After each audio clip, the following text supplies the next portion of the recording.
오늘은 우리 하나님께서 베푸시는 천국 잔치에 관한 이야기입니다.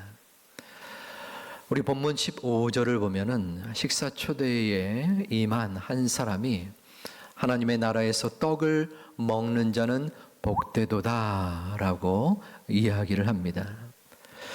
이 말은 유대인이 한 것입니다. 유대인은 하나님께서 여러 민족 중에서 우리 민족을 특별히 선택하셨다라는 사상을 갖고 있었어요. 그래서 주님이 오실 때에 하나님의 영광에 나는 유대인이기 때문에 이 하나님의 영광을 누릴 수 있다라는 자신감 속에서 이 말을 하고 있는 것입니다. 하지만 하나님의 생각은 달랐습니다. 이 유대인의 잘못된 사상, 하나님 나라에 들어가는 기준이 무엇인지 새로운 말씀을 오늘 본문에서 행하고 계십니다.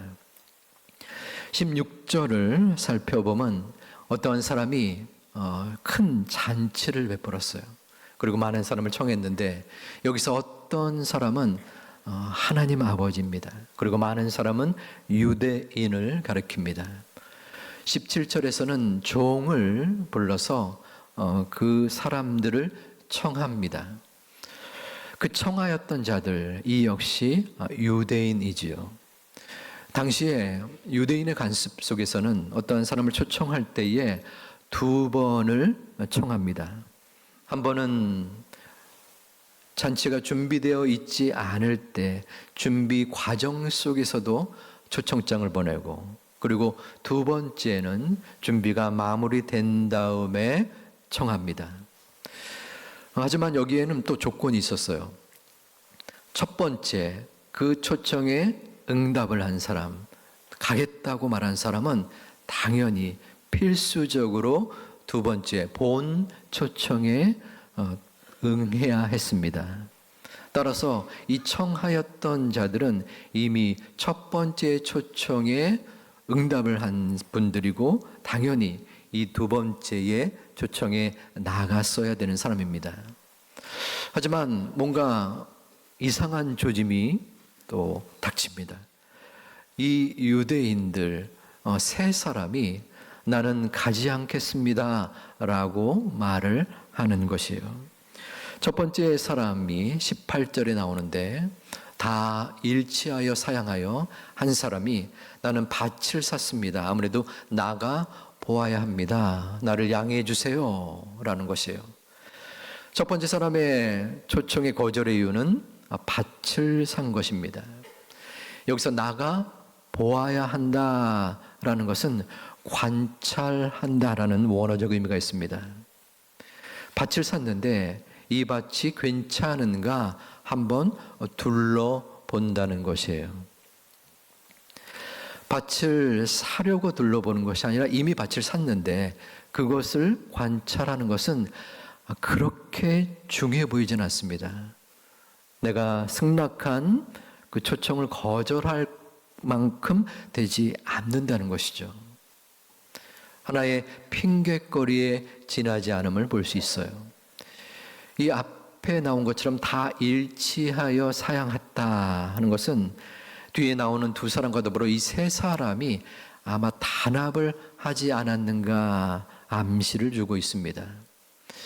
이제 19절에 두 번째 사람의 거절의 모습이 나오는데 이 사람은 소 5겨리를 샀다고 해요. 여기서 겨리라는 것은 쌍을 말합니다. 5쌍의 소 10마리를 산 것이에요. 시험하러 갔다. 이 말은 검사하러 갔다라는 말입니다.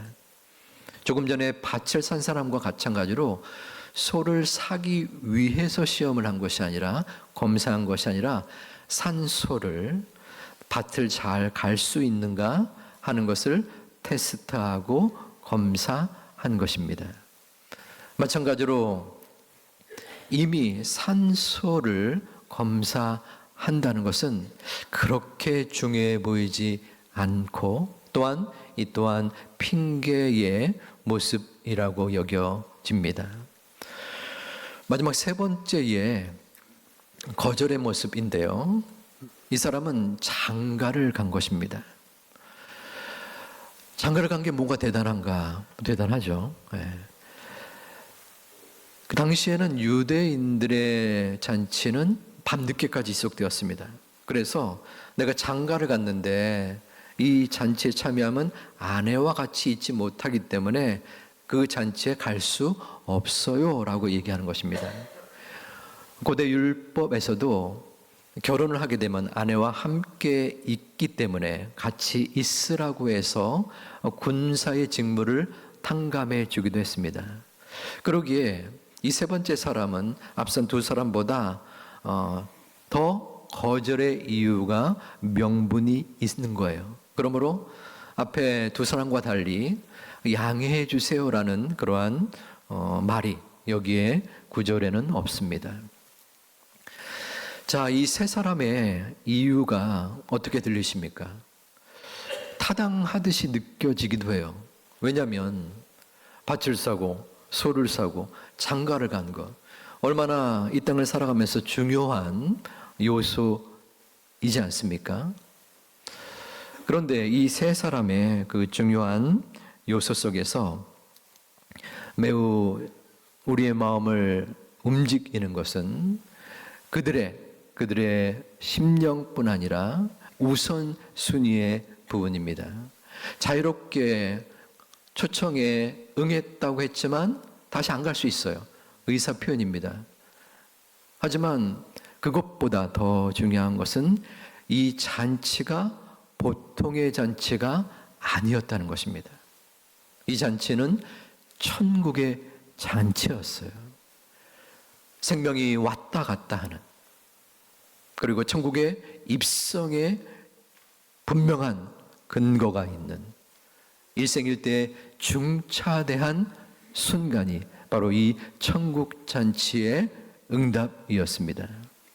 그런데 그들은 자신의 이 세상에서의 관심에 더 마음을 두고 이 천국 잔치에 불응을 한 것입니다. 성경은 말합니다. 너희는 먼저 그의 나라와 그의 의를 구하라. 그리하면 이 모든 것을 너희에게 주시리라. 이 천국 잔치에 대한 우리의 마음은 어떠합니까?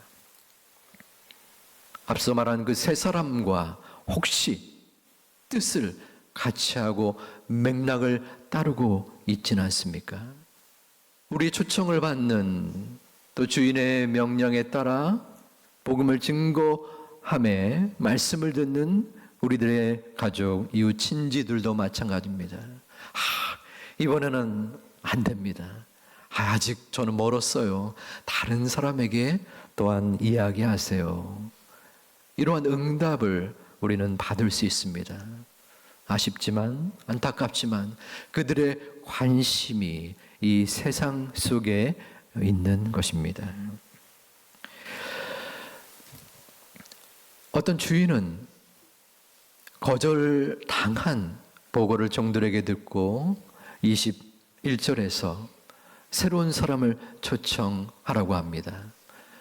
거리와 골목으로 가서 가난한 자들, 몸이 불편한 자들, 맹인들, 저는 자들을 데리고 와라 라고 말합니다. 요즘의 시각은 아니지만 이전의 유대의 관점으로는 지금 언급되어진 이분들은 죄인이었습니다. 자신의 힘으로는 도저히 구원받을 수 없는 연약한 자들을 이 주인은 확대해서 초청을 하고 있는 것입니다. 초청을 했는데도 역시 잔치에 자리가 남아 있어요 라는 보고를 주인은 또다시 받습니다. 그리하여 23절에서 그 대상을 더 넓힙니다. 길과 산 울타리가로 나가서 사람을 강권해서 데려다가 내 집을 채우라. 이들은 누구입니까? 이방인들이었습니다. 한 번도 복음을 듣지 못했던 이방인에까지 그 복음의 영역이 넓혀진 것입니다. 그 혜택을 우리가 받게 된 것이죠.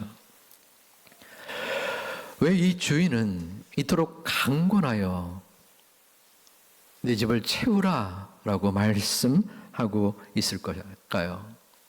보통 잔치는 축하받기 위해서 베풀게 되죠. 돌잔치 혹은 결혼, 칠순 마찬가지입니다. 그런데 이 주인은 사람들을 기쁘게 하기 위하여 잔치를 베풀었습니다. 그리고 사람들을 어떻게 해서든 모으기 위하여 무던히도 애를 쓰고 있는 것이죠. 그런데 이 핑계 저 핑계를 대면서 그 초청에 거절을 당한 것이에요. 이럴 때 여러분 어떠한 마음이 들겠습니까? 만약에 여러분이 그 초청을 배설한 주인이라면요. 야, 뭐 줬다 이거 있냐? 내가 시간과 정성과 돈을 들여서 이 많은 풍성한 것을 준비했는데 뭐? 안 온다고? 그래.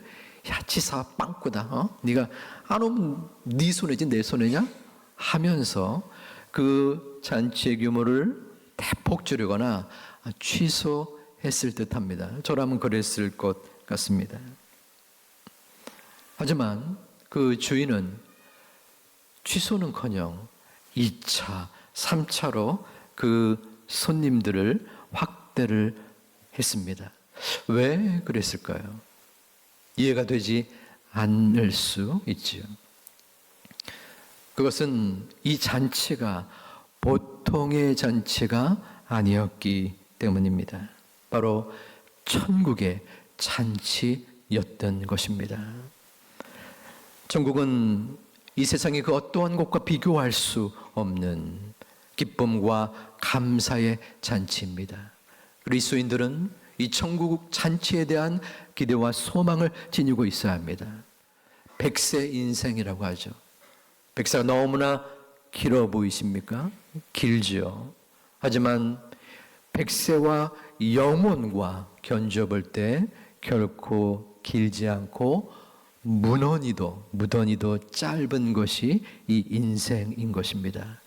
백세가 안 되는 인생 속에서 영원한 천국을 준비하는 것이 우리네 인생인 것입니다. 그 영원한 천국이 우리 인생의 종착역인 것이 하나님 앞에 감격적이고 또한 기쁨의 모습일 수밖에 없습니다. 우리는 감사하게도 이 천국 잔치에 이미 들어와 있는 존재입니다. 천국 잔치에 들어올 수 있는 자격이 어떤 곳인지 모르지만 하나님의 은혜로 또 이 천국 잔치에 입성한 것이 영광으로 우리는 여겨야 합니다. 여러분 마음속에 이 천국 잔치에 들어온 것에 대한 감사와 감격이 얼마나 있습니까? 당연한 것이 아니라 하나님께서 우리를 주권적으로 선택하시고 또한 은총을 내려주셨기 때문에 내가 이 잔치에 참여하여 그 천국을 바라볼 수 있고 또한 소망할 수 있음을 감사할 수 있는 진심의 감사를 드릴 수 있는 주의 자녀들 되시기를 주님의 이름으로 축원드립니다. 하나님께서 초청하시는 잔치는 모든 것이 준비된 완벽한 잔치입니다. 하지만 사람들은 그 중요성을 잃어버리고 그 잔치에 거절을 표하기도 합니다. 우리 본문에서의 주인은 그런 곳에 아랑치 않고 강권하여 내 집을 채우라 라고 23절에서 말씀합니다. 이 강권하여라는 그 단어는 아랑카조라는 용어로서 무력적으로 또한 폭력적으로 강제적인 모습이 아닙니다. 강권하여라는 것은 상대방이 마음을 돌이키기까지 설득하여 노력하는 모습인 것입니다. 하나님은 우리들에게 복음을 전하고 교회를 소개하고 자랑하는 것에 대하여 우리들의 가족, 이웃, 친지들에게 최선을 다하여 설득하고 또한 권면하기를 원하시고 명령하셨습니다. 사람들은 우리의 초청에 싫어하거나 거부감을 표현하기도 합니다. 하지만 그 대상들이 꺼려하고 거들떠 보지 않는다고 할지라도 전하고 전해야 합니다. 계속적으로 전하고 또한 초청해야 합니다. 왜 그렇습니까? 하나님께서, 우리의 주인 되시는 아버지 하나님께서 강권하여 내 집을 채우라 라고 말씀하셨기 때문입니다. 하나님의 그 명령 앞에 그런 생각을 해봅니다. 도대체 왜 하나님은 이 부담이 되는 초청의 행위, 전도를 이토록 강조하실까? 많은 사람들을 교회로 끌고 들어와서 교회가 번성해서 이 세상의 영향력을 일으키려는 고도의 전략이진 않는가? 그렇다면 그 전략에 앞장서고 있는 듯한 저 같은 사람은 하수인이라고 할 수 있을까요? 저 또한 이 복음 증거 초청하는 것이 마음에 부담이 되는 모습이기도 합니다. 왜냐하면 현대인들이 이러한 초청을 귀담아 듣지 아니하고 또한 무시하고 어떨 때는 모욕적인 모습을 보이기도 하기 때문입니다. 제 별명이 그래도 뭔가요? 귀공자 아닙니까? 마음속에 부담이 있어요. 그럼에도 불구하고 내 생명의 주인이 전하라 하니까 전하는 것입니다. 그분은 복음에 대한 증거를, 이 초청 잔치를 굳이 만들지 않아도 될, 혼자서 잘 먹고 잘 사실 수 있는 이 온 우주의 창조주이시자 주관자이십니다. 그분은 사람들에게 거절당할 만한 분이 아니세요. 그리고 제발 좀 와주세요, 제발 이 잔치에 와달라고 구걸하듯이 할 분이 아니십니다. 그런데 그분이 나 같은 놈을 위하여 자신의 아들의 생명을 내버려 두셨습니다. 죽게 만드셨습니다. 그 영원에 대한 사랑이 저와 여러분 가운데 그 하나님이 간직하셨기 때문에 전하는 것입니다. 아버지 하나님이 베푸신 그 한 영혼에 대한 애통함과 절박한 심경이 우리의 마음속에 품을 수 있는 우리 제2가족들 되시기를 주님의 이름으로 축원드립니다. 지난주에 한 성도님을 뵙고 이야기를 나눴었습니다. 이번 새생명 전도 축제를 위하여 오랫동안 교회 나오지 않은 한 형님이 생각이 나서 전화를 드렸대요. 그런데 그 가정 속에 어려움이 있었고 또 그 가정의 어려움이 교회에 나오지 못하게 하는 원인도 되었다는 것을 알게 되었습니다. 전화하면서 형님, 교회 나오셔야 됩니다. 교회 나오셔서 기도하시고 또 저도 함께 하나님께 간구하면서 이 어려움을 헤쳐나갑시다. 강권하여 내 집을 채우라 하는 하나님의 말씀에 순응하는 성도님의 모습을 보고 참 감사하고 도전이 되었습니다. 설령 초청의 대상자가 또 거부하고 거절할 수 있습니다. 하지만 그 모습 때문에 우리가 실망할 필요는 없습니다. 작년에 우리 교회 새가족 중 한 분이 10여 년 전에 교회를 처음 나왔었는데, 우리 교회요. 그러다가 다시 교회를 나오지 않으셨대요. 10년이 지난 후 그 마음에 움직임이 드는데, 교회에 나가고 싶다. 그래서 자발적으로 우리 교회에 나오셔서 지금도 교회를 다니시고 있습니다. 저 또한 개인적인 마음이 있습니다. 저희 아버님은 절대로 교회 나오실 분이 아니셨어요. 이건 제 판단입니다. 자기 고집이 워낙 강경하셨고 저희의 성장 과정 속에서 저희 어머님, 교회 다니신 어머님을 굉장히 핍박까지 했던 분입니다. 어머님이 우리 삼형제를 놓고 아버지의 구원을 위해서 기도해야 된다. 한동안은 기도했던 것 같아요. 그런데 좀 속된 표현일지 모르지만 이건 싹수가 없는 거예요. 나올 만한 분이 아니에요. 다리가 부러지면 부러졌지. 그런데 나오셨겠습니까? 안 나오셨겠습니까? 제가 설교 때 한두 번 얘기하기도 했는데요. 나온 계기가 참 도저히 이해가 안 됩니다. 제가 목사 안수 받기 2주 전에 나오셨어요. 하나님 강권적으로 때린 것은 아니고 친구들이 그랬대요. 야, 아들이 목사가 되는데 걸림돌이 돼서는 되겠냐? 저는 지금도 이해가 안 됩니다. 제가 만약에 아빠예요, 아버지. 무교, 교회를 안 다닙니다. 아들내미가 갑자기 신학을 한대요. 그래, 신학해라. 그래, 너는 네 인생은 너 거고 내 인생은 내 거야. 그런데 그 세대의 아버지의 사랑, 어떠한 방법을 통해서도 도저히 나오실 만한 분이 아닌데, 그래서 저는 이 천하고 부족한 제가 목사가 된 이유 중에 중요한 것이 우리 아버님의 구원이지 않나 저는 생각을 합니다. 제가 무엇을 말씀드리고자 하는 것입니까? 신앙, 복음 전도, 교회 출석은 사람이 하는 것이 아닙니다. 그 마음을 하나님이 움직여 주시는 거예요. 하나님의 방법으로 하나님이 역사하시고 하나님이 이끌어 주시는 것을 믿습니다.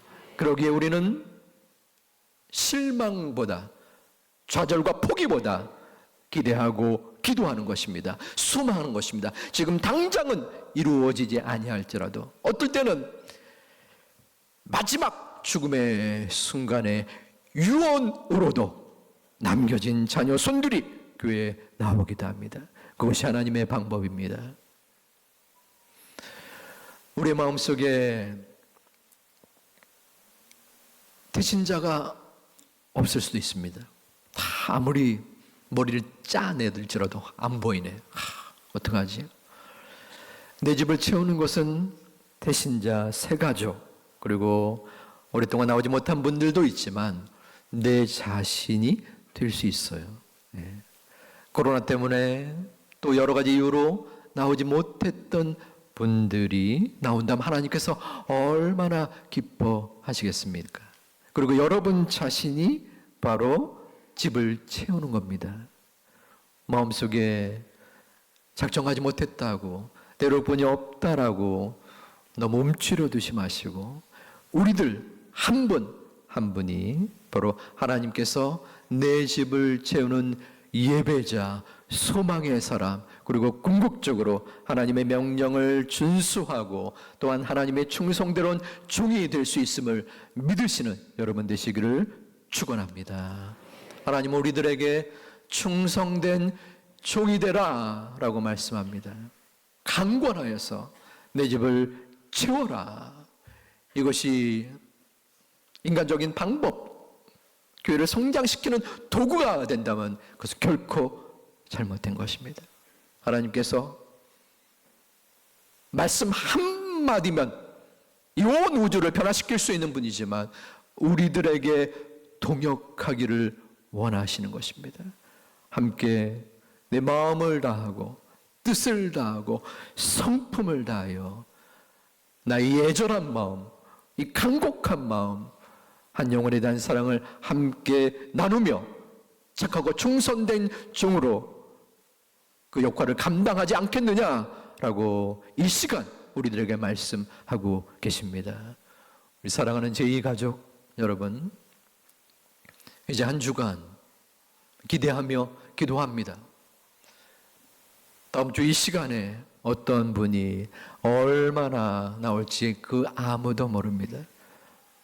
하지만 하나님은 한 영혼을 천하보다도 귀히 여기시는 우리의 주권자 아버지 하나님이십니다. 그 하나님께서 분명 다음 주 이 하나님의 집에 나와 말씀을 듣고 예배를 드리고 또한 다시 한번 주님께 나아가고 회복되고 주님을 만날 수 있는 소중한 시간, 그 대열의, 그 반열의 생명의 잔치, 소망의 잔치, 구원의 잔치, 천국의 잔치에 함께 힘을 모아 나갈 수 있는 우리 모든 성도님들 되시기를 주님의 이름으로 축원합니다.